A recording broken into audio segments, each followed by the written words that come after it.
আজকে রায়ান মার্টিনের ভূগোলের 2 নম্বর চ্যাপ্টার নিয়ে আলোচনা করব। শর্ট কোশ্চেন, শুধু শর্ট কোশ্চেন নিয়ে আলোচনা হবে।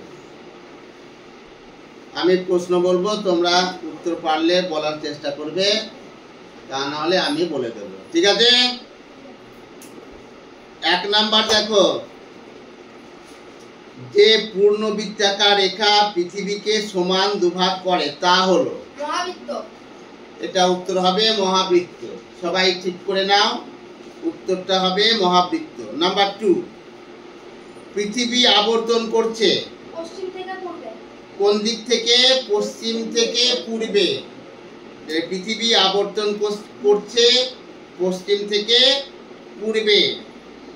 নাম্বার 3, সূর্যাস্তের ঠিক পরের সময়কে বলা হয় গোধূলি।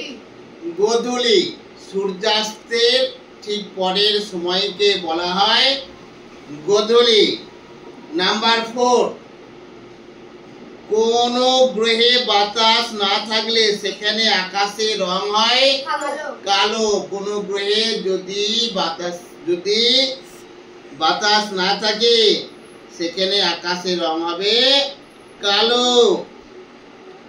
স্ট্রাটোস্ফিয়ারে যে গ্যাস অতি বেগুনি রশ্মি শোষণ করে তা হলো ওজোন।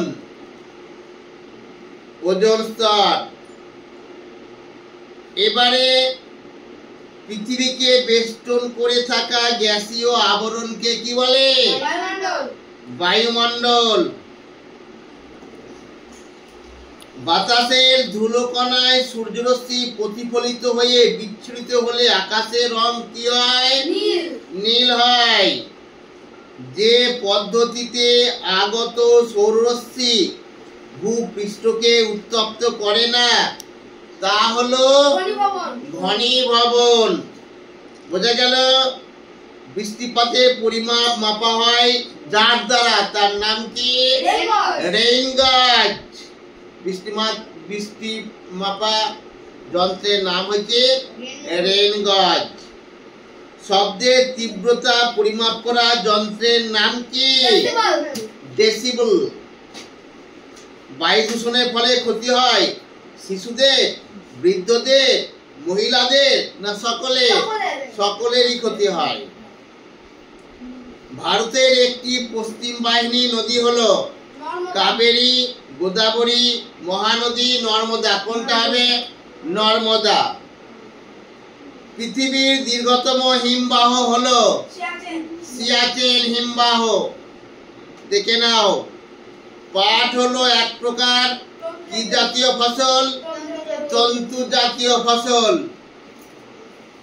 তারপরে একটা হলো গম চাষের জন্য প্রয়োজনীয় বৃষ্টিপাত।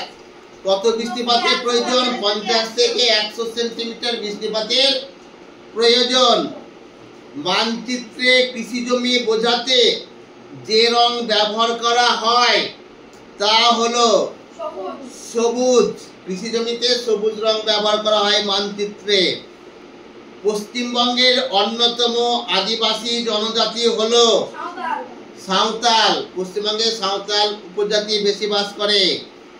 কালো মাটি যে ফসল চাষের জন্য উপযুক্ত তা হলো তুলো। তুলো চাষের জন্য কালো মাটির প্রয়োজন হয়। এবার শূন্য স্থান পূরণ করো। নাম্বার 3, অ্যালবেডোর পরিমাণ ড্যাশ শতাংশ? 35%, মানে 35%। নাম্বার 2, প্রতি বছর ড্যাশ এপ্রিল ধরিত্রী দিবস পালন করা হয়? 22 এপ্রিল ধরিত্রী দিবস পালন করা হয়। নাম্বার 3, ভারতের কৃষিকাজ ড্যাশ বৃষ্টিপাতের উপর নির্ভরশীল? মৌসুমী বৃষ্টিপাতের উপর নির্ভরশীল। একটা প্রতীক চিহ্ন দিয়ে আছে দেখো ভৌগোলিক মানচিত্রে। এটা কি বোঝানো হয়েছে? মন্দিরকে বোঝানো হয়েছে, ঠিক আছে? এবার বাম দিকের সঙ্গে ডান দিকে মিলাও। গ্রামের মানচিত্র কি হবে? বড় স্কেল মানচিত্র। এটার সঙ্গে এটা মিল আছে। কফি কি হবে? কফিটা কর্ণাটক। ঝুম চাষ কি হবে? ভারতের উত্তর পূর্বাঞ্চল। বাংলা ভাষা কি হবে? পশ্চিমবঙ্গ। এবার নাম্বার 5, ম্যাপ শব্দটির উৎপত্তি কোন ল্যাটিন শব্দ থেকে? ম্যাপ শব্দটির অর্থ ল্যাটিন শব্দ ম্যাপা থেকে। এর অর্থ কি? এর অর্থ হচ্ছে কাপড়। নাম্বার 2, দার্জিলিং ও অসমে কোন বাগিচা ফসলের চাষ হয়? চা আর কফি। চা আর কফি এদেরকে বাগিচা ফসল বলা হয়। সিন্ধু নদীর উৎস কোনটি? তিব্বতের মানস সরোবরের কৈলাস পর্বত থেকে সিন্ধু নদের উৎপত্তি। নীলগিরি পাহাড়ের একটি আদিবাসী গোষ্ঠীর নাম বলো। টোডা। তাহলে সব কোশ্চেন গুলো হলো, বড় কোশ্চেন তোমরা করে নেবে। ঠিক আছে, সবাই বুঝতে পেরেছো?